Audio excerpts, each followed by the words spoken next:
రాజులకు రాజు ప్రభులో ప్రభు అయిన యేసుక్రీస్తు నామమున మీకు శుభములు. ఈరోజు దేవుడు మనకు అనుగ్రహించినటువంటి వాగ్దానము ప్రవక్త అయిన యెషయా రాసిన గ్రంథము 29వ అధ్యాయము 19వ వచనము. యెహోవా యందు దీనులకు కలుగు సంతోషము అధికమగును, మనుష్యులలో బేదలు ఇశ్రాయేలు యొక్క పరిశుద్ధ దేవుని యందు ఆనందించెదరు. ప్రియులారా, ఈ వాగ్దానాన్ని గనక మనం గమనించినట్లయితే దీనులు ఎవరైతే ఉన్నారో వారికి దేవుని యందు కలిగేటువంటి సంతోషము అధికమవుతుందంట. అంటే ఎల్లప్పుడూ దేవుని ఎదుట నిన్ను నీవు తగ్గించుకుంటూ ఉంటే దేవుడు నిన్ను హెచ్చిస్తాడు. ఎప్పుడైతే దేవుడు నిన్ను హెచ్చిస్తాడో నీకు ఆనందము సంతోషము నిజముగా కలుగుతుంది. అంతే తప్ప మనుషులు నిన్ను హెచ్చించినట్లయితే అదే మనుషులు తిరిగి నిన్ను కూలదోస్తారు. ఎందుకంటే మనుషులు నీవు హెచ్చింపబడినప్పుడు అసూయ చెందుతారు. వారు మనస్ఫూర్తిగా నీ యొక్క ఎదుగుదలను ఏమాత్రము కూడా హర్షించరు. కేవలము కొంతమంది లేక నీ కుటుంబ సభ్యులు మాత్రమే నీ యొక్క ఎదుగుదలను గూర్చి హర్షిస్తారు తప్పిస్తే మిగతా జనులందరూ కూడా మనస్సులో ఏదో ఒక రీతిగా నీవు ఎదుగుతూ ఉంటే నిన్ను గూర్చి అసూయ చెందుతూనే ఉంటారు, దుర్భాషలాడుతూనే ఉంటారు. అయితే దేవుడు గనక నిన్ను హెచ్చించినట్లయితే, దేవుడు హెచ్చించే విధముగా నిన్ను నీవు తగ్గించుకొని ఆయన ఎదుట నీవు దీనుడిగా ఉన్నట్లయితే ఆయన కలిగజేసేటువంటి ఆ గొప్పతనము, ఆ హెచ్చింపు మనుష్యులందరూ కూడా మాటలాడలేని విధముగా ఉంటుంది.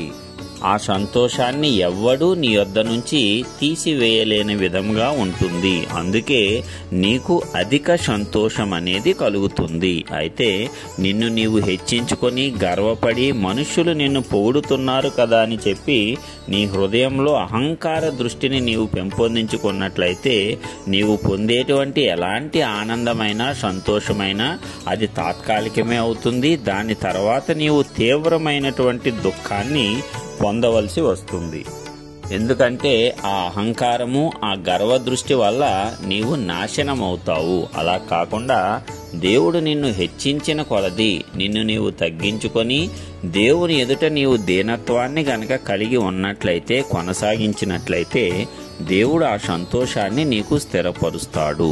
అదేవిధంగా మనుష్యులలో బేదలు ఇశ్రాయేలు యొక్క పరిశుద్ధ దేవుని యందు ఆనందించెదరు. ఎందుకంటే సమస్త జనులను, సకల జనులను పోషించేవాడు ఆ దేవుడు మాత్రమే.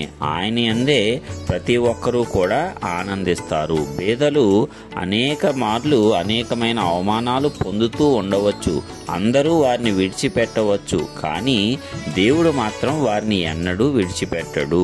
వారికి కావలసిన విధంగా వారికి సహాయము చేస్తూనే ఉంటాడు. దాని ద్వారా వారికి కూడా ఆనందాన్ని అనుగ్రహిస్తాడు. అందుకే ప్రతి ఒక్కరూ కూడా పరిశుద్ధ దేవుని యందు విశ్వాసం ఉంచి ఆయనలో నడుచుకున్నప్పుడు వారందరూ కూడా సంతోషాన్ని, ఆనందాన్ని దేవుని యొద్ద నుంచి బహుమానముగా పొందుతారు. దేవుని యొద్ద నుంచి వచ్చేటువంటి బహుమానము ఎంతో గొప్పగా ఉంటుంది. అది స్థిరముగా నిలిచి ఉంటుంది. మనుషులు ఇచ్చేటువంటి ఆనందము లేక లోకము ఇచ్చేటువంటి ఆనందము ఎల్లప్పుడూ తాత్కాలికంగానే ఉంటాయి తప్పిస్తే అవి నిజమైనటువంటి ఆనందాన్ని హృదయానికి అనుగ్రహించలేవు. అయితే దేవుడిచ్చేటువంటి ఆనందము గాని సంతోషము గాని మన హృదయాలను, మన మనస్సులను కూడా రంజింపజేస్తుంది. ఎంతగానో మనము ఉత్సాహంగా జీవించటానికి ఆ ఆనందము ఉపయోగపడుతుంది. కాబట్టి దేవుని యందు మనము ఎల్లప్పుడూ ఆనందించాలి. ఆనందించాలి అంటే మనము ఎల్లప్పుడూ దేవుని ఎదుట మనలను మనం తగ్గించుకొని విధేయత కలిగి ఉండాలి, దీనత్వాన్ని కలిగి ప్రవర్తించాలి.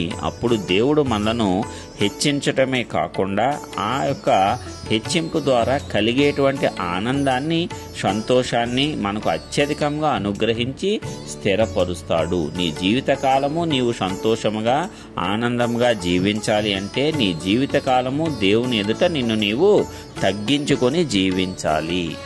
కాబట్టి ప్రియులారా, మనకు నిజమైన సంతోషము, అధికమైన ఆనందము ఎక్కడ ఉందో మనకు తెలిసింది. ఈ వాక్యం ద్వారా దేవుడు సెలవిచ్చాడు. కాబట్టి మరి అలాంటి నిజమైనటువంటి, స్థిరమైనటువంటి, నిత్యమైనటువంటి సంతోషాన్ని, ఆనందాన్ని మనమందరము పొందుకోవటానికి ఆ పరిశుద్ధాత్మ దేవుణ్ణి ఆశ్రయించి మరి కృపతో మనమందరము కూడా అలాంటి జీవితాన్ని కొనసాగించాలని నజరేయుడైన యేసు పరిశుద్ధ నామమున విజ్ఞాపనం చేయుచున్నాను. ఆమేన్.